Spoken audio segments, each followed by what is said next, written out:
Well, hello everyone. Let me lower this screen just a little bit and I'll see where we are there. My name is Jerry Wise, and I have been graciously asked to do the live broadcast tonight on Family Tree Brand Life Coaches YouTube channel.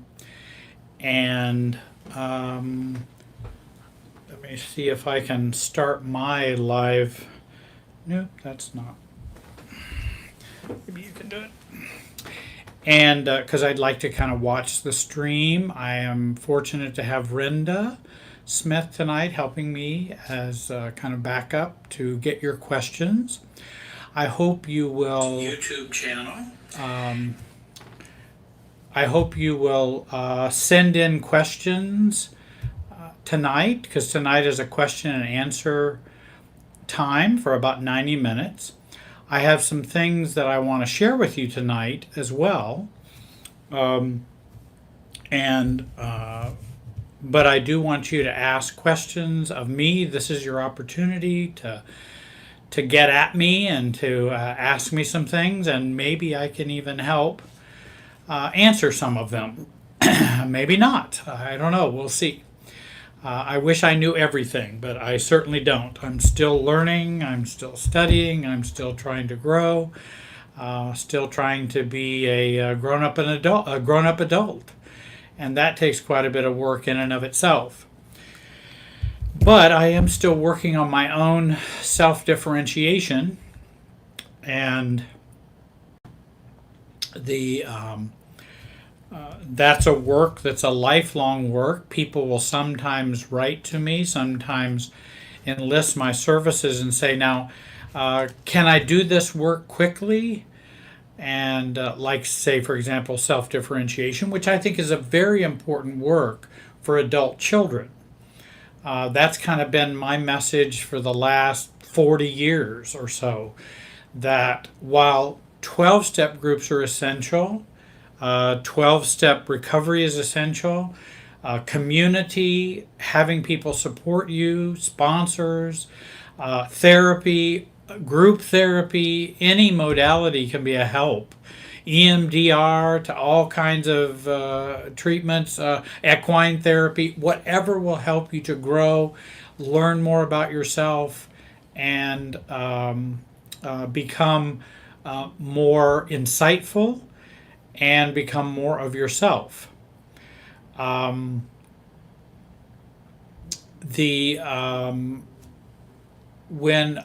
what I have been sharing for so many years is the work of family systems recovery and healing, which is taking the thank you, Renda, which is taking the perspective that we have, and I think perspective is very important. You can either see in a very stovepipe way your own life, and you're inside the stovepipe, and you don't see much connection elsewhere. Everything is just in you and about you, rather than widening out your perspective, and you see how all these other forces are at play that cause and create feelings, experiences, blindness, awareness for you. In terms of how does the rest of our emotional field that's connected to other people impact us? And that's a family systems way of thinking. And that's what I've been sharing for a long time. And I believe when I've shared my stages of recovery, which are like stage 1, coming out of denial. And that would be for addictions or ACOA.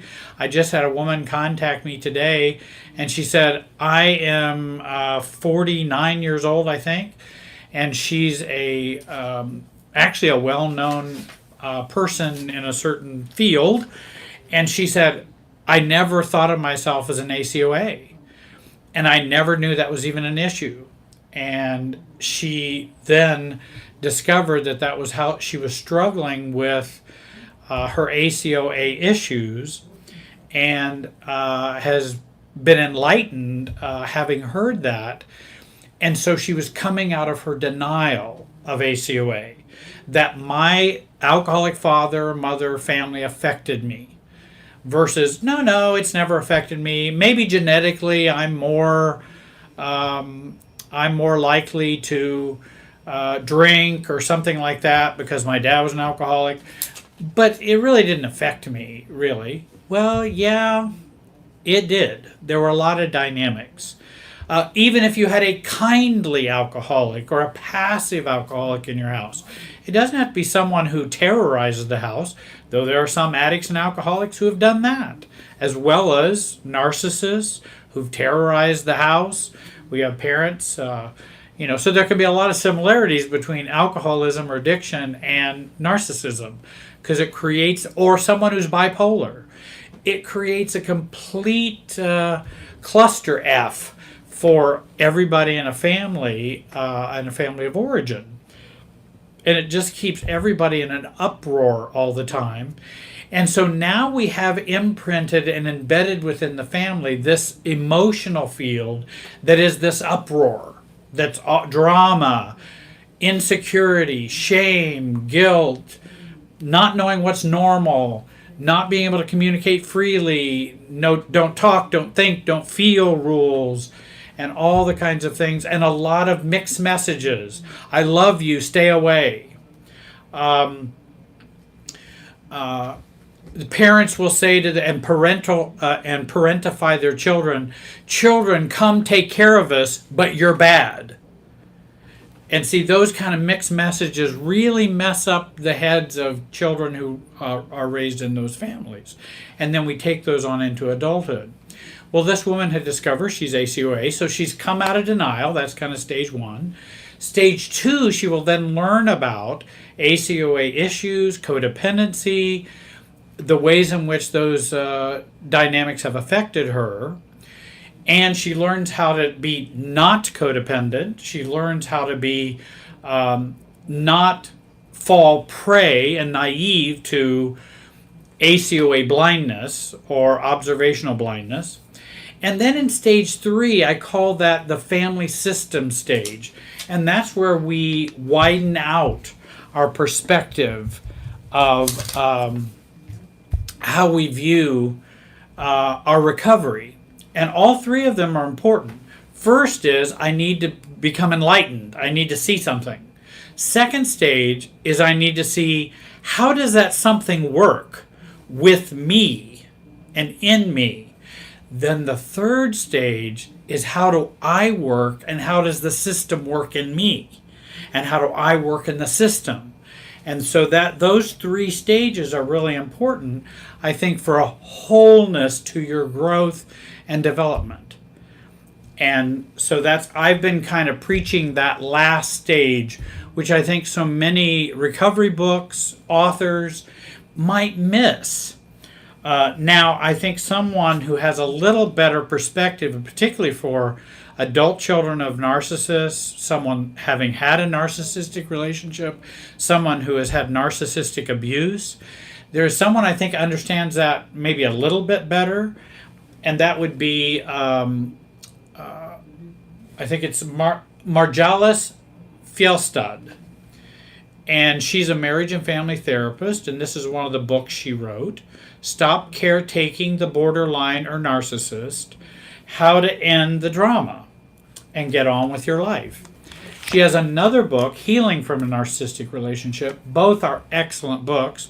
She's a marriage and family therapist, so she has a very systems way of thinking about things and then helps you with that dynamic and that recovery. So I would recommend both of her books to you. In fact, I brought hers tonight because I wanted to refer to it a little bit. But she's really good. And she also had a narcissistic relationship and has been healing from that relationship. So she has a lot of wisdom about that. And she also has the humility of having a systems understanding. And I think if you have a systems understanding, you will have more humility. You'll have more humility about yourself. You'll have more humility in how you function in a system and how that system impacts you and how you impact the system. And I think that's really important. And actually, in 12-step, humility is an important part of recovery. And when somebody comes to me and says, "Oh, I'm in recovery," and then they have no humility, I've kind of gone. I used to work inpatient alcohol and drug abuse treatment. And people would come and say, "Oh yeah, well I'm in recovery," but they don't have any humility. I'm going, "Are you sure you're in recovery? Are you sure?" Because I thought humility was one of the things that was important about recovery. Now there is a question from Supercalifragilistic. Do you know that I can say that song backwards? I know it's not Supercalifragilisticexpialidocious. Maybe some of you remember that from Mary Poppins. And that's a song from the Mary Poppins movie. I don't know if it's in the new Mary Poppins movie. It might be. But Supercalifragilisticexpialidocious, I believe, is docious aliesbiasticfragicaliwhoopus. So I thought I would just share my silliness of knowing some silly things. That's very important information that you want to remember. I have lots of nonsensical and ridiculous information in my head. She asked, or he asked, can you talk about projection versus discernment? Well, those are different. And in fact, they're different perspectives. I mean, it would be like somebody saying, what's the difference between codependency and enmeshment? And I would say it depends on what theory you're coming from. Often if you say codependency, you're coming from often a chemical dependency or addictions model, because that's where codependency came from. It is a systems word used coming from the chemical dependency model. The addict and the co-addict, the dependent and the codependent. And that's why the alcoholic and the codependent spouse, for example. Now if you say, in somewhat, when you say projection, I think it's projection, that would be a psychological means to take part of me and project it on someone else, because it's not a part I want to accept or like.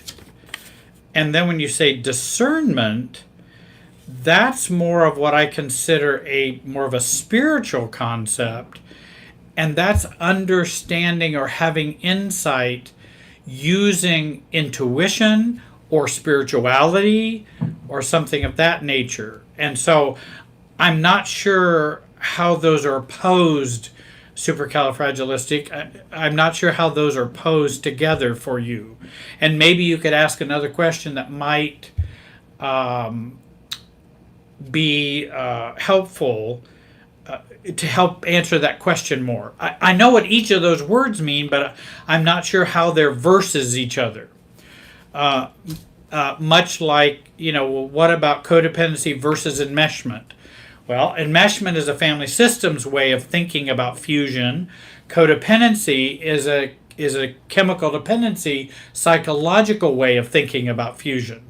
So it depends on where you're thinking from and what perspective you're standing. From where you're standing, how you will formulate a problem or formulate an issue. I have another question from Aisha B. My golden child sister won't stop emailing or love bombing me, and my brother also said he loved me over email recently. Email is the only way they can contact me. How do I stop this respectfully? Love bombing I don't know if your brother is he love bombing also? Because he said he loved you. The Golden Child sister said they loved you. I assume you have some conflict with them, or that they are somewhat insincere, is what I'm hearing you say, that they are somewhat insincere and they're doing this love bombing. Well, one of the things, I think one of the things I think of is and I'm going to talk about this tonight, I hope so. When a love bombing happens, when it's occurring, when relationships have stuff in them that are dysfunctional, when relationships have dysfunctional aspects, there'll either be a push or a pull to them. And a love bombing is to try to pull you in. And so that's a pull. And I can feel that pull when someone's love bombing me. Oh, Jerry, you're wonderful. I love you. I've always loved you. You're the most special sister I've ever had, for Aisha and her. You're the most wonderful person that ever was. And then, of course, Aisha, or you may be thinking, well, what? What is all this about? Why the love bombing? So what I want to do is make sure I don't get pulled in to the love bombing, even though I could be what do I want to say, tempted. Because if I have dependency needs, or if I have low self-esteem, I may fall for the love bombing. I might fall for it because I want it, and I've always wanted it. And so what I would want to do is maintain my side of the tennis net, and that, and I see, Aisha, you said I've been ignoring the emails. Certainly you can ignore them if you choose to. And that's your right. If you want to ignore them, I can ignore anything I want in life. I'm an adult. And someone asked, what's the difference between love bombing and compliments? Love bombing has another motive. Compliments don't have an ulterior motive, except to be complimentary. Love bombing has another motive that's systemic. It wants to do something in the system with this love, whereas compliments don't. When I tell someone a compliment, I neither need a thank you, I don't need them to say thank you. I'm just offering the compliment. I hope they enjoy it, but I'm not complimenting them with an ulterior motive to get something else, or gain some type of power over them in some way. So back to what I was saying, with the push or pull. So they're pulling you in. So I want to stay on my side of the tennis net. They're trying to come over their side of the tennis net, over to my side. That's what love bombing does. When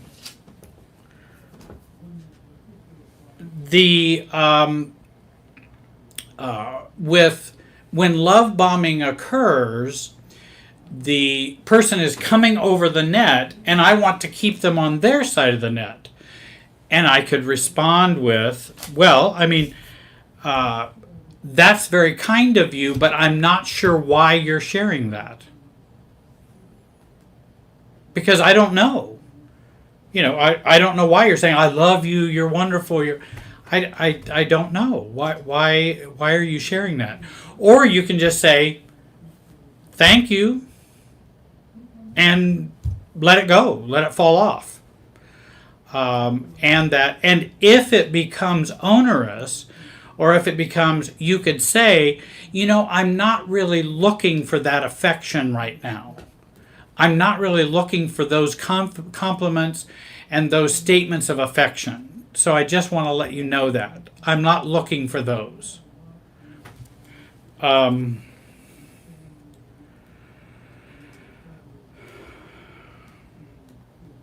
Okay.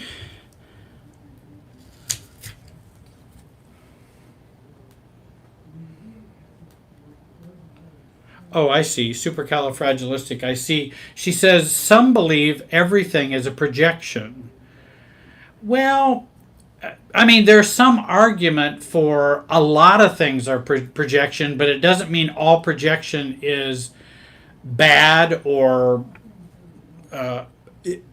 has only a bad purpose. And Supercalifragilistic says, I don't agree with the everyone believing everything is projection, because it's not. Some who are unrecovered tend to project, yes, and those who are recovered discern, which again, I think that's, if you just noticed, you just stated the person who's in recovery has self-differentiation. The person who's not in recovery is enmeshed, and they will project, because projection goes on within enmeshment. Healing and recovery goes on in which I don't need to project outward to you. I'm not enmeshed with you, and I don't need to project onto you. So you're right in that regard. Let's see. How do we deal, this is Soren. Hi, Soren. How do we deal with old friends as we become more individuated? I find that old friends don't appreciate the new me. They want the guy that stays in his room and plays video games. What to do? Well, in a dysfunctional, enmeshed, or somewhat not mature emotional system, self-differentiation will not be welcomed. So if you want to know if you're doing the right thing, then recognize for those who are unhealthy, they will not be happy with it. So that's a clue you're doing the right thing. Now, you don't always do, you need to really be careful about that as well, because sometimes we may not be doing the right thing. For example, if I go home at Thanksgiving and everybody's at the table and I go, I just want to let you know that Uncle Joe molested me, and I just wanted to let everybody know that. Okay, now let's eat our Thanksgiving dinner. Now, I'm differentiating myself for sure, but I'm also dropping a bomb, I'm being immature, and I'm not addressing the situation in a mature adult way. And so you're going to get real feedback that's real negative about that. But if I do take a self-differentiated approach, as Soren is talking about, and you begin to differentiate yourself, then you will not fit in as comfortably to your old emotional field and emotional system that you had. That's why I tend to tell people to go slowly, don't do things in a hurry, take your time, and you want to begin to do this because you're all pretzeled together. And so we want to undo the pretzeling in a slow way as we tend to differentiate and self-differentiate. And so that's why your friends may not find that so comfortable. And in fact, I advise clients when I talk with them that they educate. And in fact, I even wrote down, I wish I'd have brought her notes. I worked with a client today and wrote down her notes. Let's see if I put them on here. I didn't. In which there are kind of stages and steps of self-differentiation. And one of the stages are inform the system you're doing something different. So you're letting them know, I'm going to be doing something different. You may find I'm going to start doing this. Like if I would have gone to my mother when she was living and said, hey, I want you to know that I will be not coming to Christmas when we normally do Christmas. I'm going to be doing something different, and I want you to it's January. I want you to know we got 11 months until Christmas, and I want to put you on notice that I'm going to be making a change. So go ahead and have the fits and fuss now, but that's going to be happening. So I just want to put them on notice, and so you can put friends on notice that I've been growing. And then see if they can enlarge their relationship with you to include the new you. Maybe they can, maybe they can't. So that's what and then I don't discard friends. I just continue to be myself so that they can decide whether they want to be friends with me. I don't need to discard them. I don't need to say, hey, we're not friends anymore. I'm just going to be myself and see how what they want to do. The choice is theirs, but I'm going to continue to be me. I think I had, Jackie, I did mention the difference between love bombing and compliments. Compliments don't have an agenda other than the simple, straightforward agenda of complimenting someone. Love bombing has an agenda, and that agenda is to get you to push or pull or do something in the relationship. Whereas a compliment is, hey, I really like that suit that you have on. I think it's great. I'm not going, oh, you're my favorite uncle, and you da da da da, because I want to get your inheritance. I have another agenda as to why I'm doing. That's what love bombing does. Love bombing always has another agenda to it. Compliments does not. In other words, I might say compliments, there's nothing going on.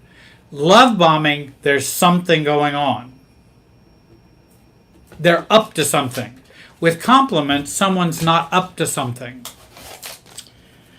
Let's see here.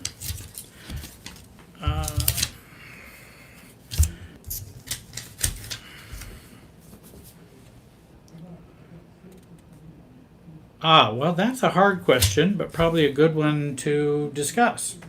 Jackie writes a question. Let me take a little drink of this beer. Diet root beer, sorry. Not real beer. Diet. And I know everybody's going to freak because I'm having a pop. I don't have pops that often, but I do occasionally treat myself to a diet A&W. How do you know when it's time to let go? I seem to have difficulty leaving situations and people that are toxic to my emotional health. Well, one of the things I would do is to identify why I stay. Why do I? If it is a toxic situation, and first of all, many of us fear abandonment, and in fact, there's a new conference coming up that's on abandonment and rejection, and I'm going to be a part of that conference in March. I think it's Avea or something, isn't that the name of it? Right. And they're going to be doing a workshop, and I've already done my portion of it about reducing self-abandonment, and that's a part of the conference. AVAIYA, I think something like that. And we can have abandonment issues, so it's better to stay together. It's better to stay connected with toxicity than to stay connected with nothing, and because we don't like the abandonment.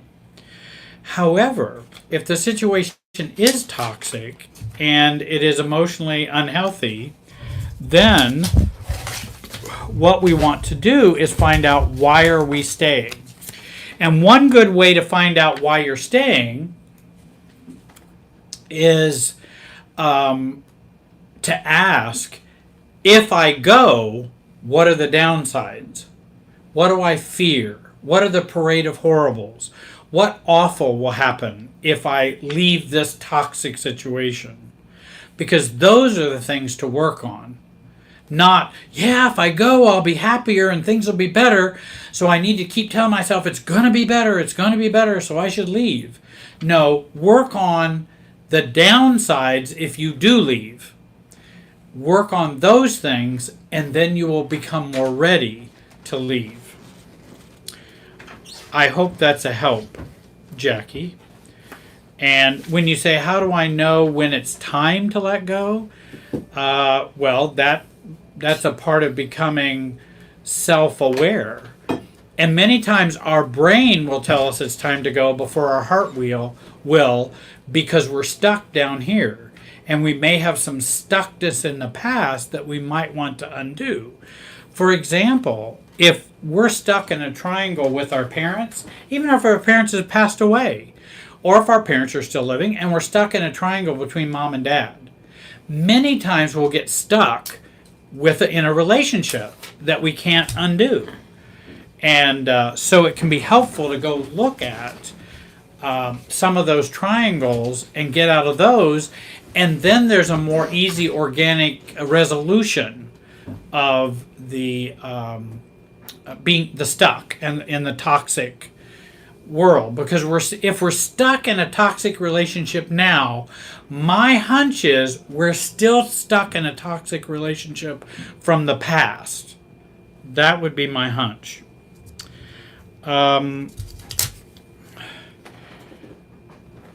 Barbara mentions or asks, my husband and I are both empaths, scapegoats, raised by narcissistic mothers. Oh, wonderful. I'm sure that's enjoyable.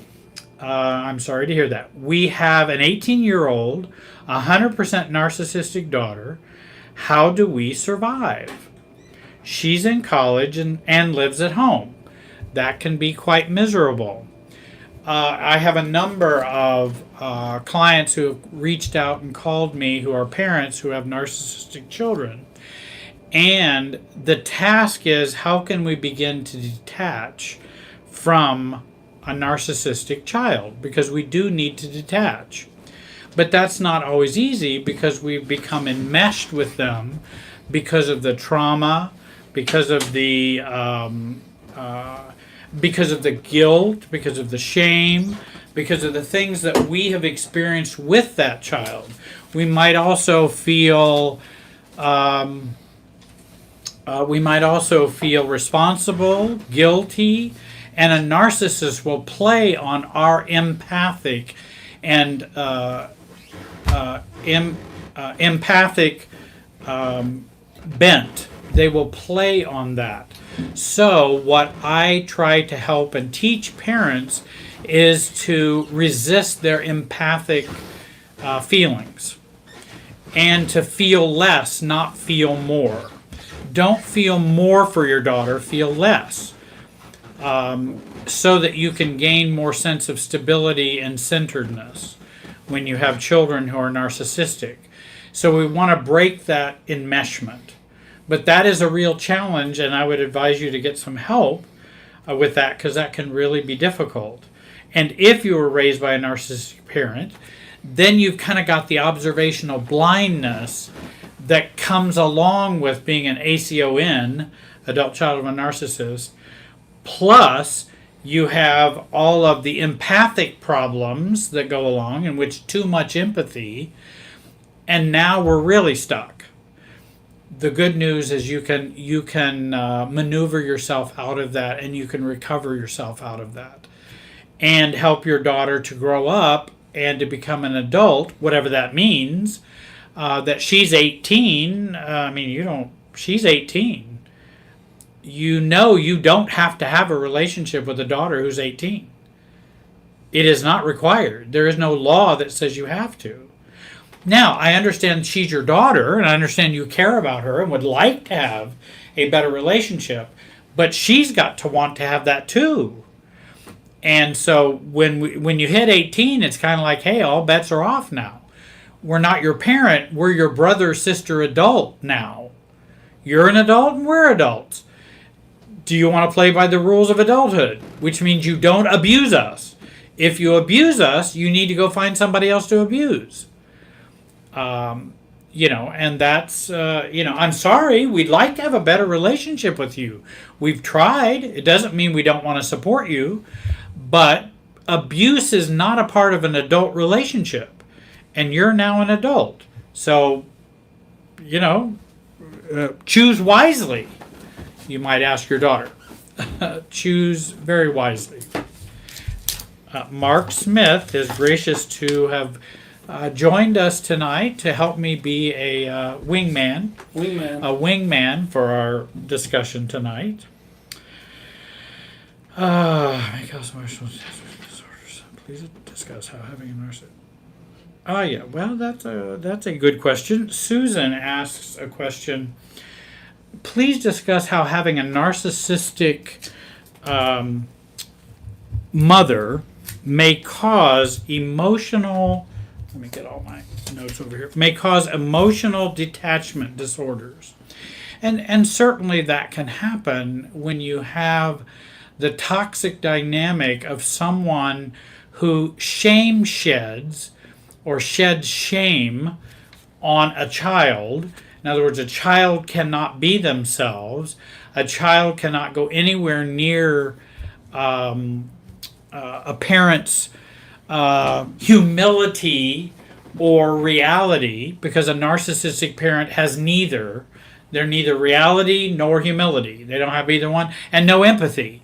So the child has learned, oh my gosh, how do I avoid all those things so that it doesn't trigger a parent's shame or trigger them, and then I get punished from the narcissistic parent. And so then we will take that into our adult relationships, and we will end up be dancing around a relationship that we may not have to dance. And then that has an attachment disorder to it. That, again, when we do that dance, we're dancing in this relationship when it may not call for that. Or we find ourselves in a relationship with a narcissist in which we're doing the dance again that we did growing up with our parent. So we want to heal ourselves and gain and find ourselves so that we can attach in a healthy way. But it will cause lots of confusion when it comes to when we've grown up in a narcissistic home and then we're trying to have normal, healthy relationships. And oftentimes, trauma creates enmeshment. Narcissism creates enmeshment. And then that enmeshment equals undifferentiated closeness in relationships that causes no end to problems. If I hope I made sense of that long statement, but we have undifferentiated closeness. Differentiated closeness is where we are self-differentiated. I am myself and I can be close. Non-differentiated or undifferentiated closeness is I'm not myself and I'm over close. And that causes many, many problems and difficulties in a relationship. And will cause us to do all kinds of things, have attachment disorders, have all kinds of stuff. Jackie asked, do you think some people are more needy because of a lost childhood? Oh, certainly. That's how we have dependency needs.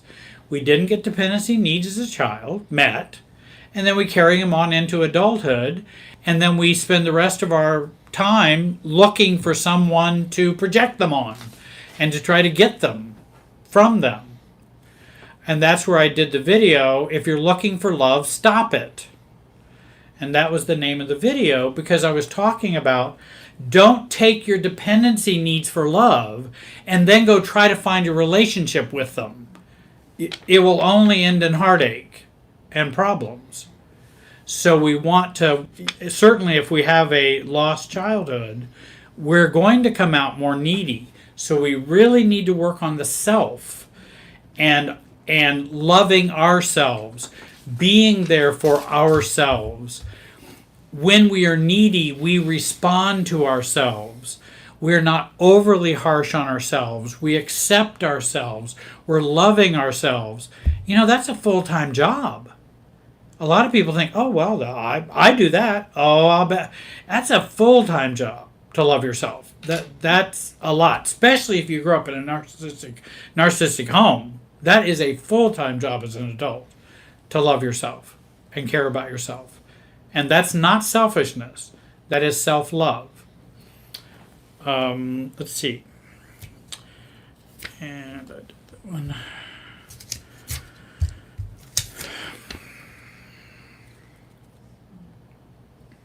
Hey Jerry, could you maybe ask the folks if they ask a question to try to keep it within a sentence or a sentence and a half? Just the longer ones are a little cumbersome. Sure. Yeah. I will ask that.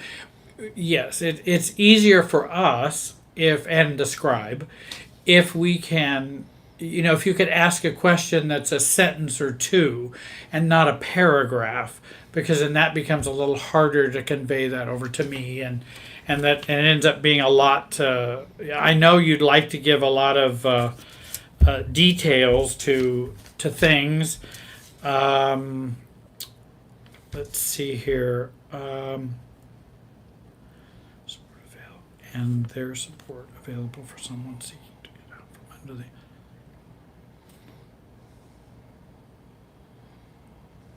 Oh, when a narcissist is controlling a spouse, I believe, is there support available for someone seeking to get out from under the unhealthy control, and where does one look? That's from Magnolia Joe. And I think that's a good question. I hope that in the coming days there will be more and more support for those who are experiencing narcissistic abuse from spouses and who are controlling. You can look for that support in victim abuse shelters. You can look for that support in, let's say, a marriage and family therapist.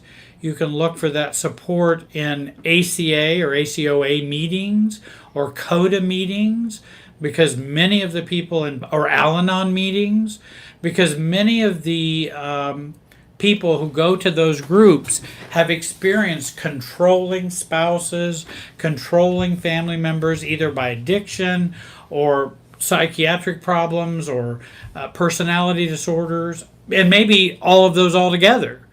And these are folks that have come there who have been, who have struggled with that. And I would look in those directions. There's an awful lot of information online too. So I would look online. I would also read Margellis's Fjellstad's books, both of her books, if you're looking for assistance or help, because I think she really helps with that. She even does, I think in this book, it's either this one or Healing from I think maybe this one that I just showed you, that she really helps you decide, should I stay or should I go? And she tries to give you information about what it means to stay and what it means to go. And I think she's really balanced in that and tries to help you come to your decision about doing that and how to do that. So I would recommend those books. And Aisha asked, what are some practical things I can do, leftover feelings of shame, as if there's something inherently wrong with me, or sadness, or just plain annoyance after contact with the family? It's interesting. I have a number of people who I work with, and whenever they are in contact with their toxic family, they end up having an emotional hangover. And there will be leftover feelings from being in contact with the family. And in fact, it's even caused marital problems. It's caused relationship problems.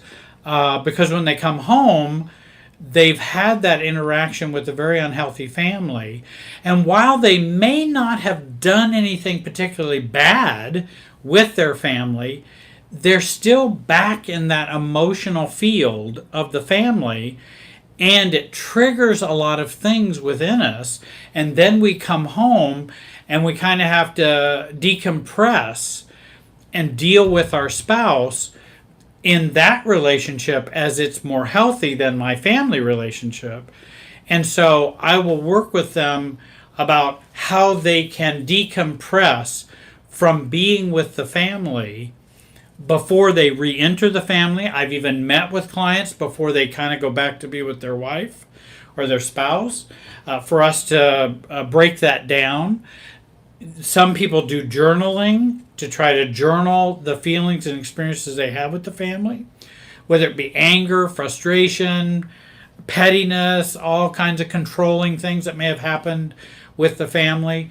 To journal, meditation, whatever can be done to deal with that hangover. There could be some triggering of CPTSD when someone goes back and is with their family. And so then we have to do some healing regarding CPTSD. There's a good workbook out on that as well. And then what you want to do when you're not triggered by your family and you're working on yourself, you want to work on, again, what would it mean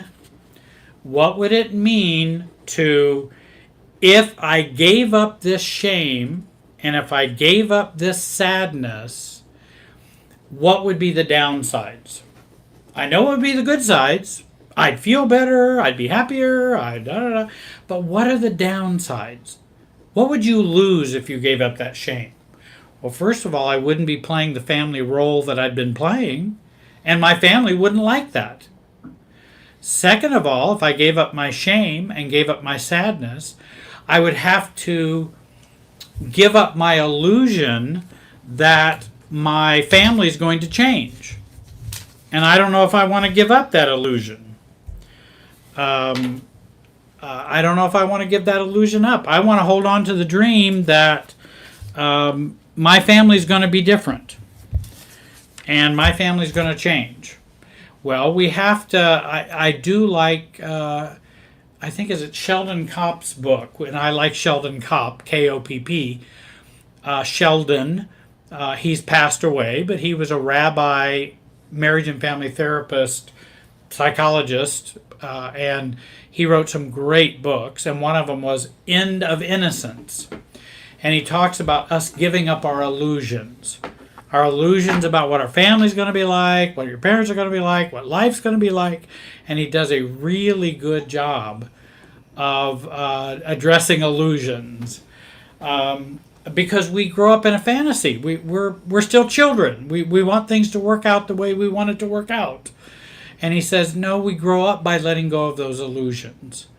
And we can do that, and we can be stronger and healthier if we do that. So if I give up my shame and if I give up my sadness, I might have to deal with some of those. And that can be very unpleasant. And so I think that's a place of healing. There are other places, but that's at least one place of healing in that regard. I hope that helps some, Aisha.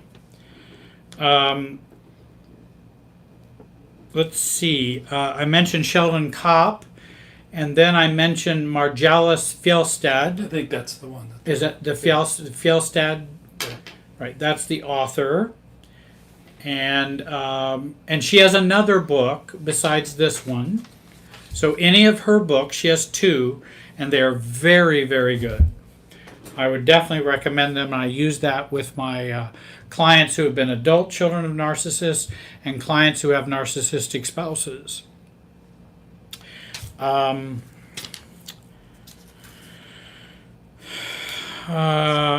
Do my panic attacks have anything to do with my narcissistic mother? Well, I'd be surprised if you didn't have panic attacks.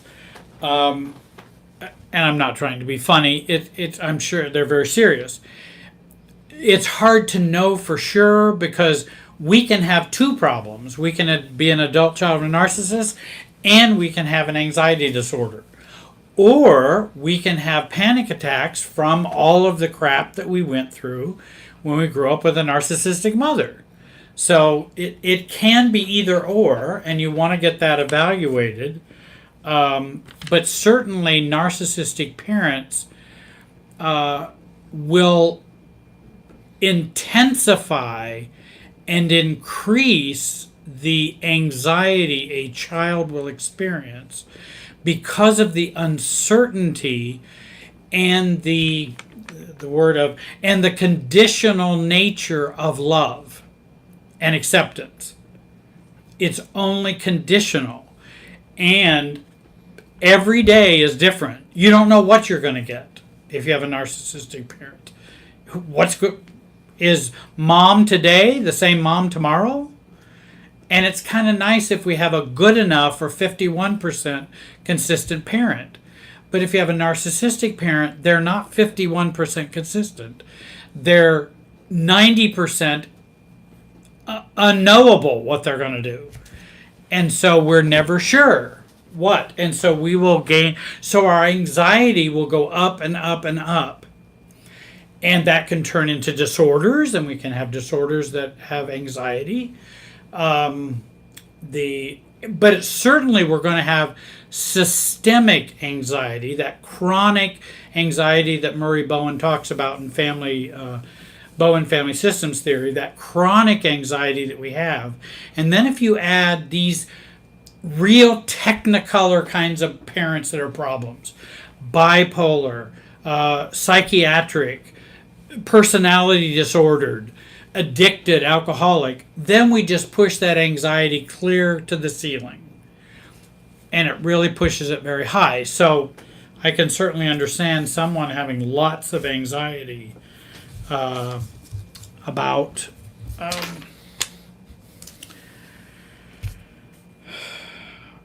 having grown up in a narcissistic home. Let's see here. Trauma bonded. Finding Joy asked the question, what is the difference in marriage between trauma bonded and being enmeshed?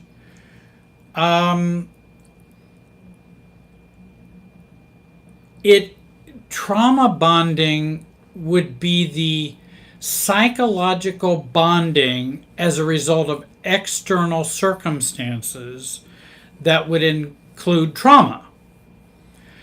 Enmeshment is how the emotional field works in which I am a part of that emotional field. I know, and again, it's a little tough because you're talking about two different fields of study, and we're combining them together. And one is a family systems way of looking at things, and one is a trauma way of looking at things. Now, maybe there's not a lot of difference between those. Certainly there would be enmeshment, because that's what trauma bonding, if you're bonded, then you're enmeshed. And that would be true. But not everybody who's enmeshed is it always because of trauma. So I would say trauma bonding would be enmeshment that grows out of trauma. And it comes as a result of trauma.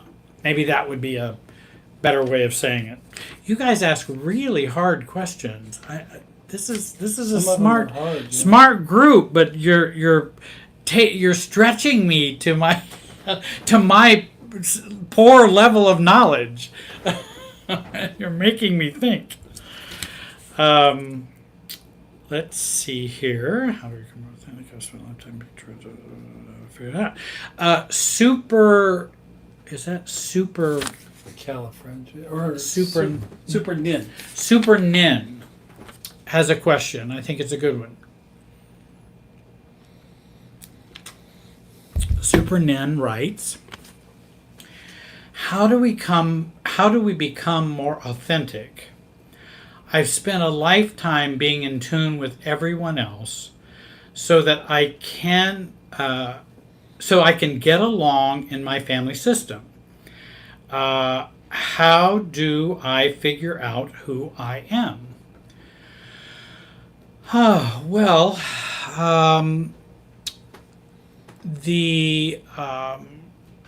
The struggle is,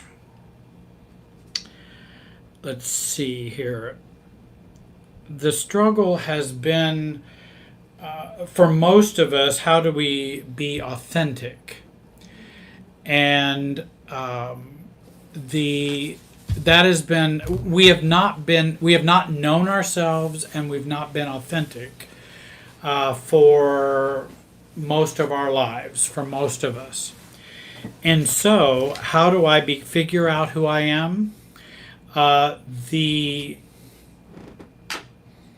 And we have spent a lifetime, for many of us who have been codependent or enmeshed, we've spent all of that time trying to get along, trying to overfunction, trying to be okay. I think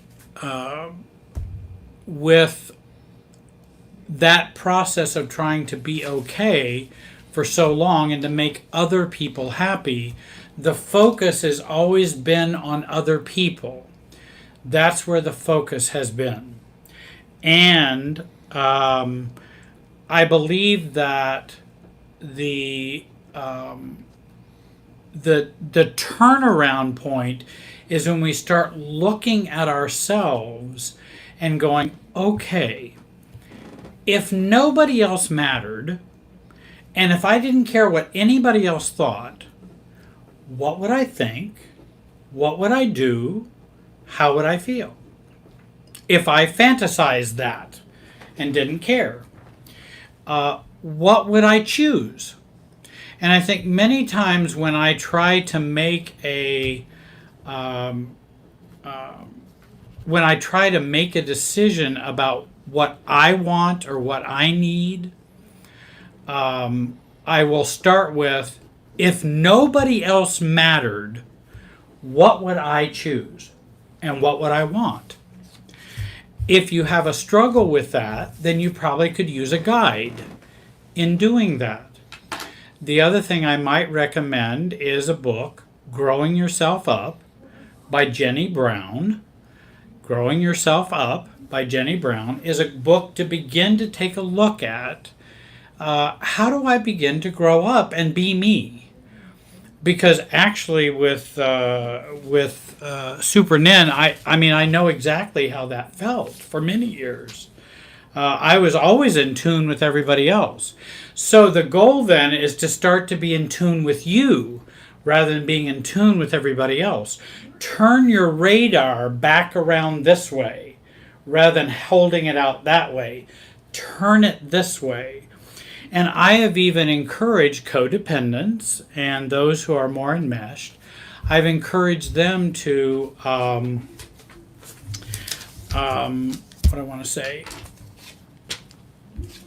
to become more selfish.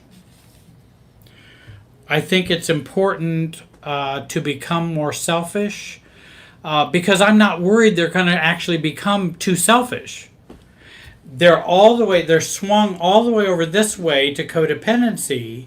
So I say, okay, I want you to be more selfish, which will then end them up about here because they'll never be able to go all the way over there. So it's okay to tell them you need to be selfish. Now, I'm not going to tell a narcissist to be more selfish. That would be insane. So I'm not going to do that. I would tell them you need to be a lot more empathetic. We need to work on that badly, if you even can. So we take it from let's try to shoot for more selfish. You'll probably be more adult and more stable if you do that. Let's see. Soren writes, if people don't accept the new me and things are tense when my old friends and I hang out, have I outgrown the old system? Very possibly. And, you can also communicate. And you can say, hey, Bill, it seems like there's a lot of tension in our relationship. Do you think there is? He goes, yeah, since you've changed, it's really been tense. I'm sorry, I wasn't attempting to make there be more tension. Is there something in particular that makes you feel tense that I could be, aware of? And if he can't communicate or he doesn't want to change or doesn't want to accept the new you, then you may have outgrown that relationship, very possibly. And, and again, I'm not trying to expel them. I'm just trying to communicate and to be myself in the system. I did want to get just a little chance tonight, if I could, if I can suspend the questions here a minute. I have a few more here, and there's probably more questions. Let's see here. Oh, yeah, that's a good question. I'll keep this one so I make sure I answer that one. I wanted to talk a little bit about a video that I've been working on, and I wanted to share it with you. It's entitled Stop Defending Yourself and Start Differentiating Yourself. What I find with a lot of clients that I work with, and myself for years and years and years, and still will find myself doing it, because it's a hard habit to change, that when we're in a relationship and we get pinged, we tend to go, many of us who are codependent, we tend to go into a defensive mode. And then we'll start to defend ourselves, or to explain ourselves, or try to get them to see us differently. And we'll engage in that. And what I try to help people to learn to do is to not do that and choose to differentiate. For example, if somebody says to me, and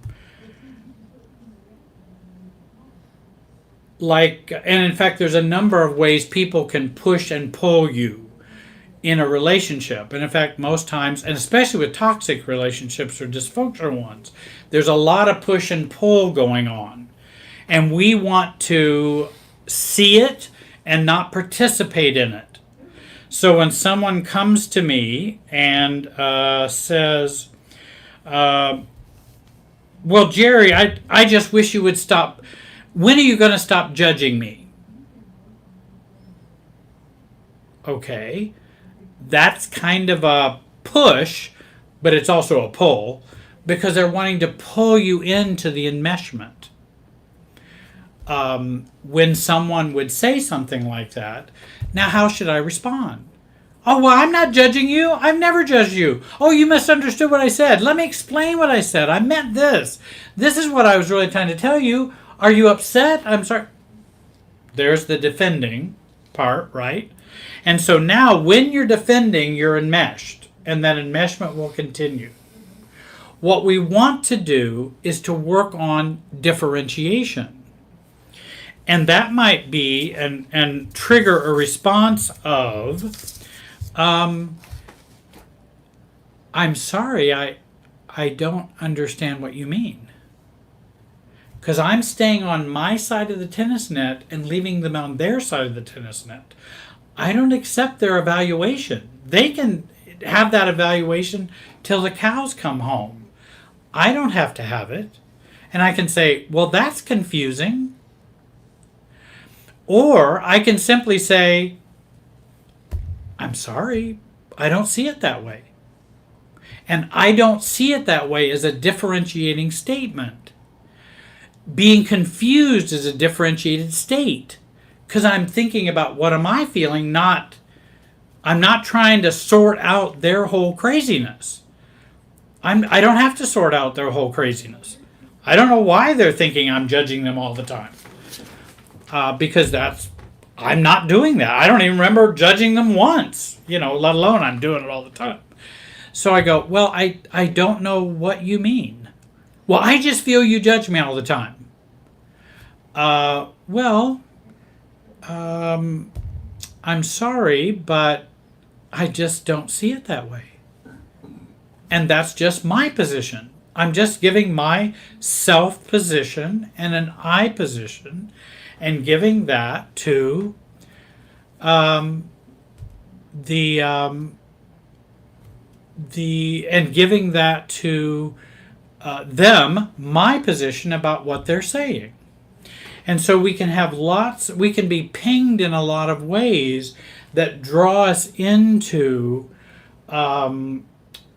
anxiety. And our anxiety will go up. That often says enmeshment's probably happening.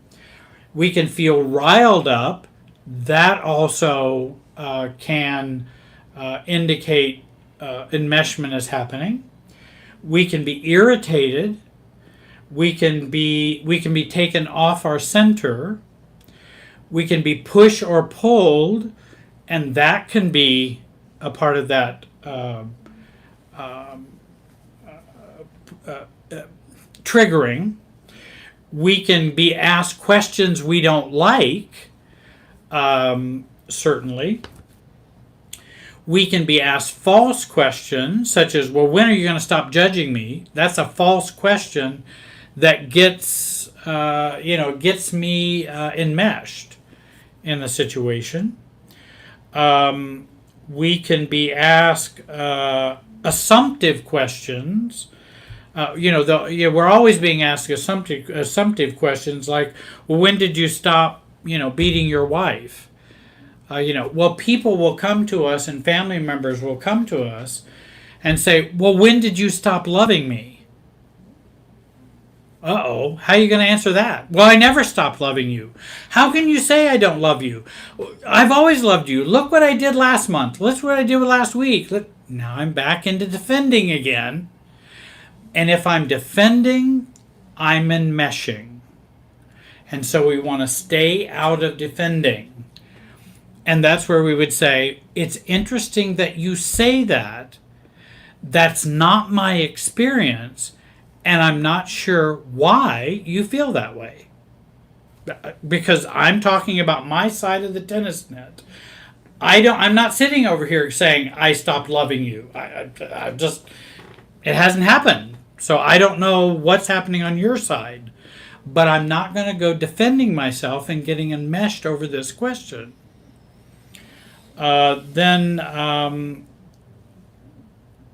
And we'll also be asked assumptive questions also. Let's say a parent saying, now you and John will be coming over for dinner on Sunday. Now you're in a spot because you didn't really want to go. Now what are you going to do? It's an assumptive question. I'm going to assume this and then put you in a difficult position. I'm not going to enmesh. Well, Mom, I don't know what Susan and I are going to do for Sunday. I'll let you know. And I can get back with you on that. Right now, I don't have any plans of coming to Sunday dinner. I don't have any plans for that. Because I don't like when someone comes up and is assumptive with me. You have a right to answer that. You have a right to not answer any question you don't want to answer. You have a right. And say, somebody comes to me and say, hey Jerry, how much money do you make a year? And I would say, well, that's an interesting question. What would prompt you to ask that? Does it upset you how much money I make? Or does it upset you how little money I make? I don't know what would prompt you to ask that question. And so I want to say self-differentiated. I want to stay on my side of the tennis net and leave you on your side. As a codependent, I would overfunction and always run to the other side of the tennis net.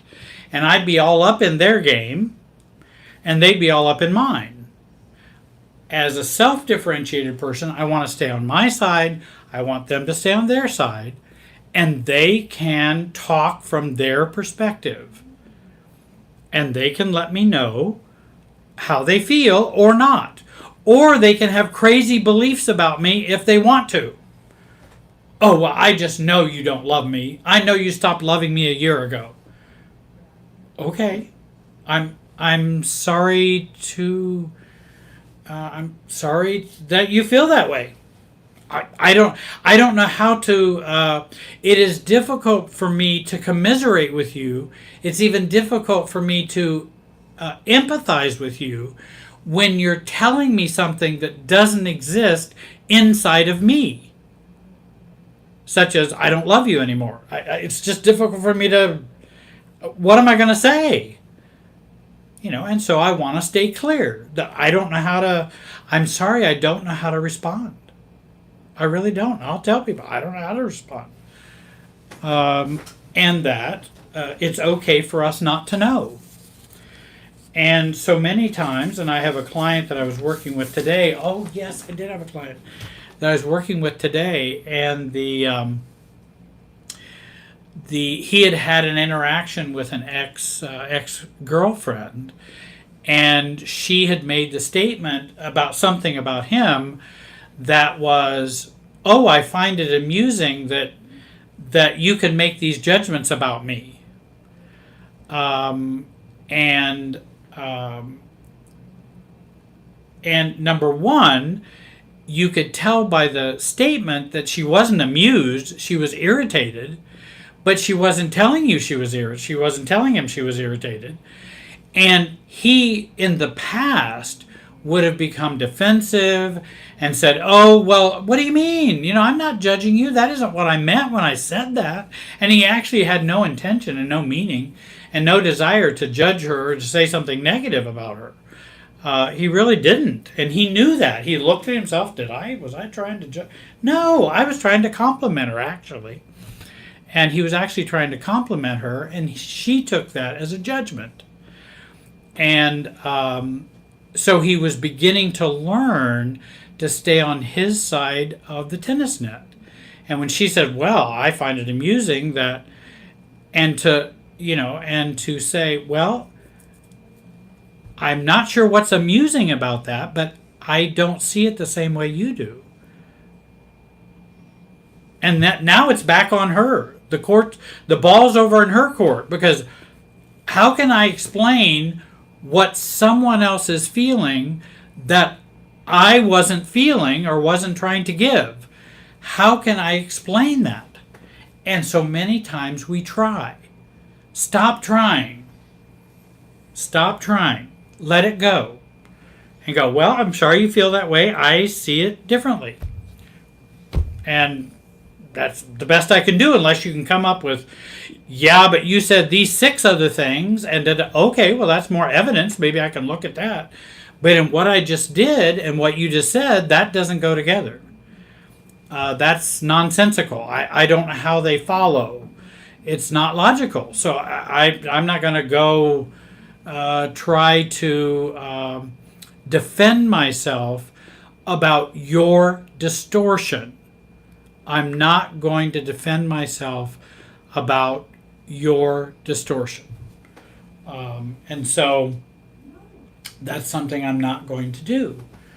And I've tried to help people to stay out of that with their family of origin, with their spouses, and really,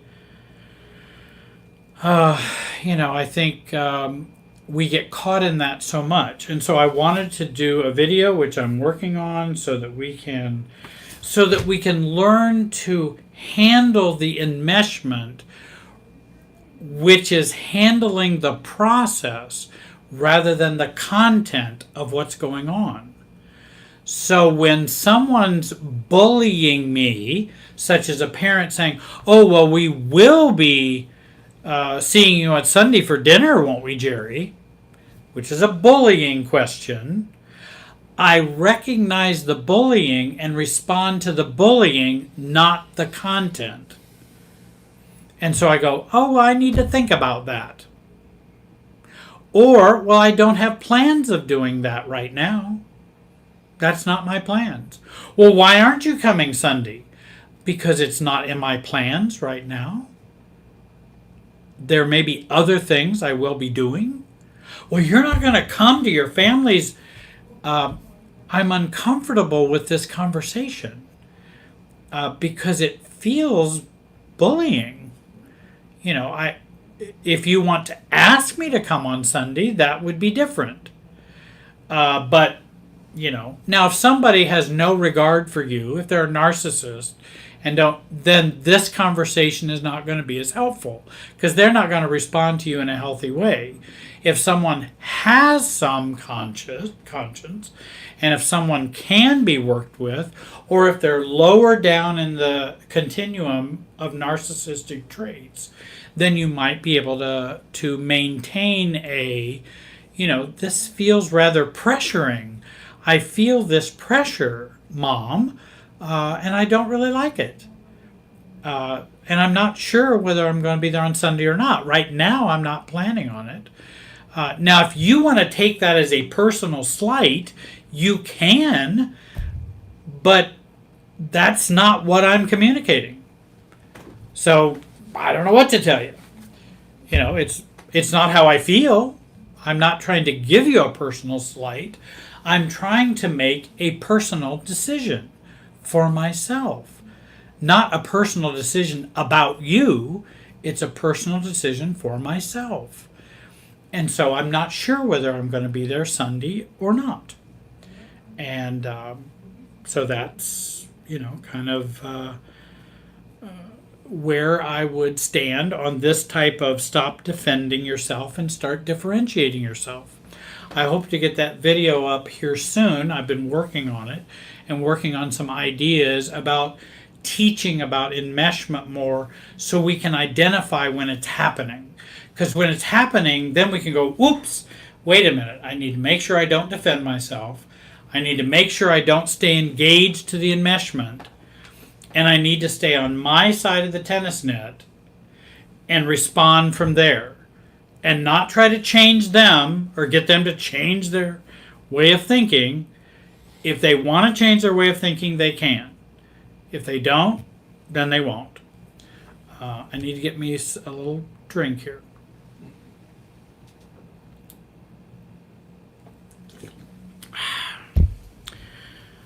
Mark, have I missed anything? You got a few more questions there, Jerry. I told them that we're running out of time. We may not have time to get to all the questions, but they can email me for the next one. If you got, sure. How many you got through? 2 or 3 left? 2 or 3 left. Right. See where we're at then. Taking the little shorter questions here right now.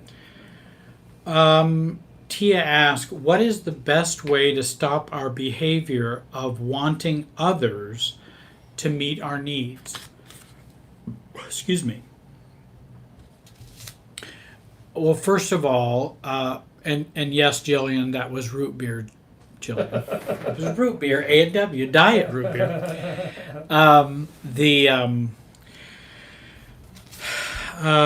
First of all, it's recognizing what our needs. Well, the first thing is recognizing our needs. I feel this yearning or I feel these needs. Second of all, doing away with our illusions, seeing things clearly, and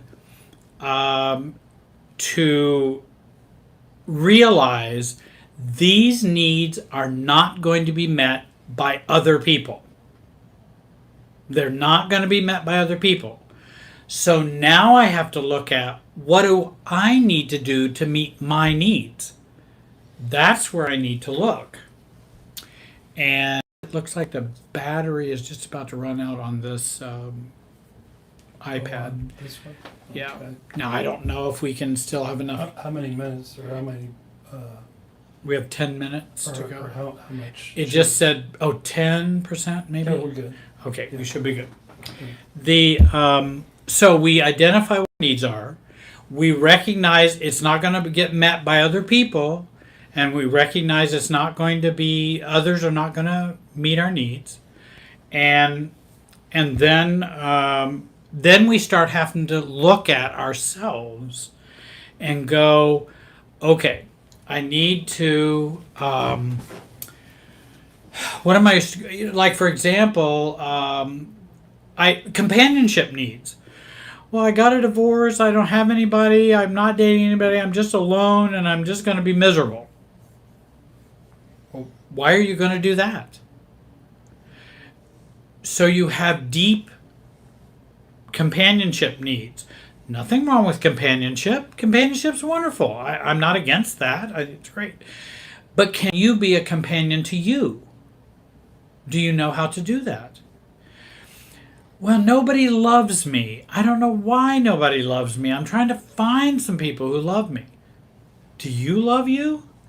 Because probably you are trying to find love from other people, and that will never fill you up. Love for yourself will fill you up. Love from others doesn't fill you up. Now, a supportive community can be a help, but it's to a supportive community that will encourage me to love me. I don't feel very self-accepting, and I just don't feel like people accept me or accept who I am. Well, how many people are you going to try and convince that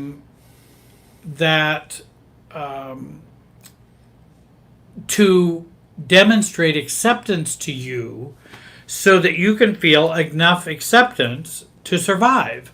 I don't know if you can find that many people. And I don't know if people are going to do that for you.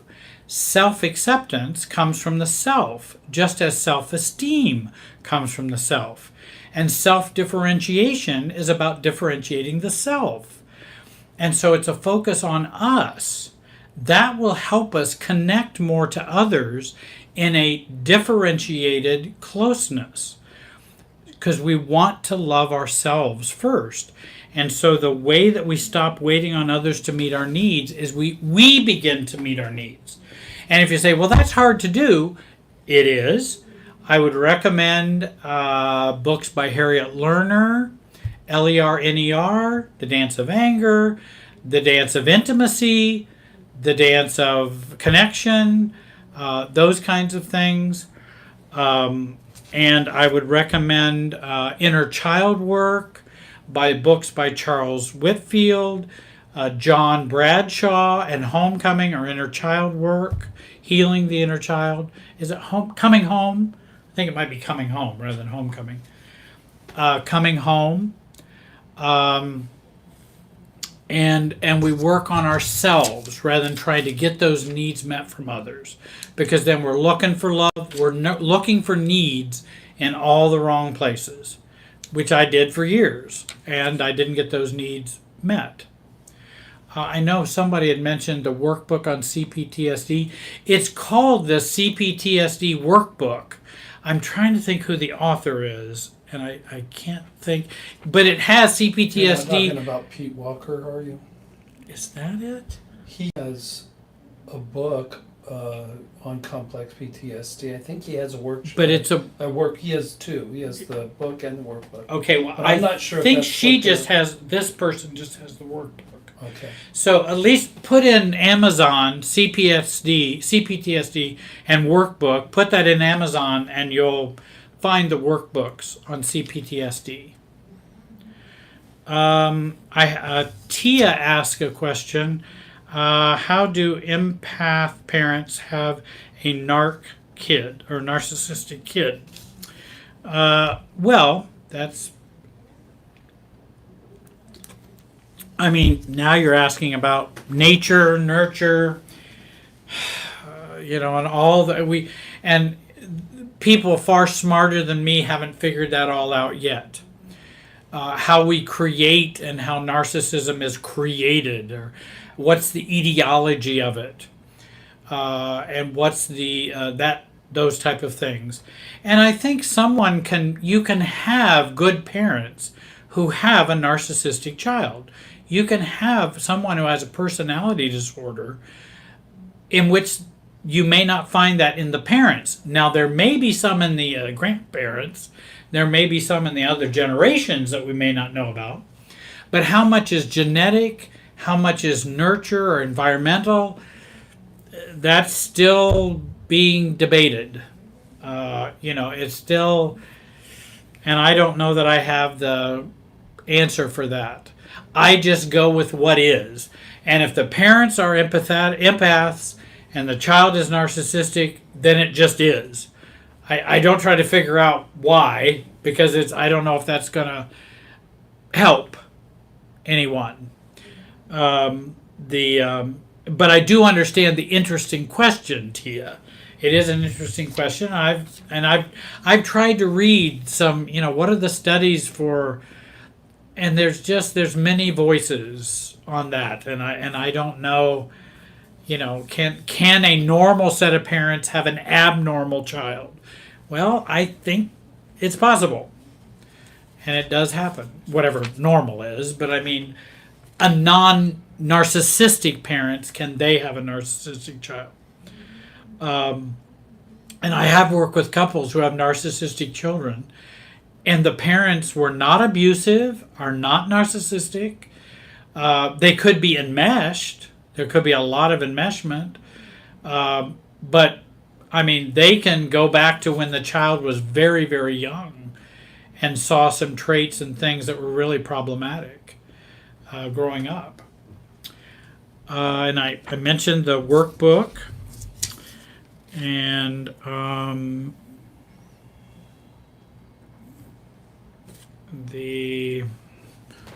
know if I had any others. I'm trying to think if I had.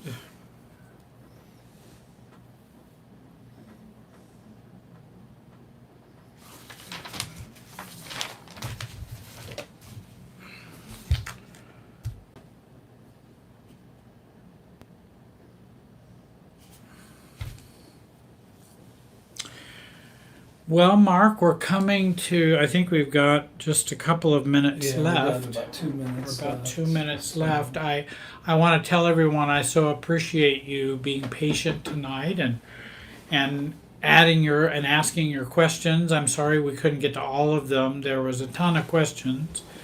I thank you for being patient with me and hearing me yap all evening. Can we come over and give a little message to the folks? You certainly can. Do you want to? No. Okay. No. And here's my friend Mark. I just sensed a lot of urgency and intensity with some of the questions tonight, and the questions themselves almost carried a sense of undifferentiation and reactivity, and some of the ones I did pass on to you, Jerry. There's just a lot of pain out there, and we love you guys. We're here to try to help you guys, but we're not God, and we can't answer all the questions. And if you need some further help along these lines, contact Jerry, and he'll take care of you, or contact Render or myself. But we love you, and we empathize with your pain. But we have to be differentiated with our own energy, and we can just give you what we have during this hour and a half. So I just wanted to say that. Thank you, Mark.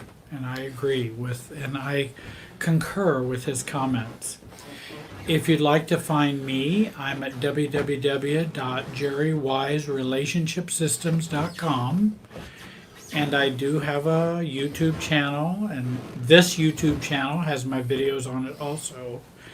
And I have a Facebook page, and if you want to get a hold of me, you can reach me at any of those, or a Facebook page, or you can reach me. I put my contact information on there. Again, I appreciate you all. I know you all have your own stories. Mark and I have our own stories. And I tell people, our stories, you don't want our stories. I got plenty of questions. A lot of questions I want to ask God when I get there.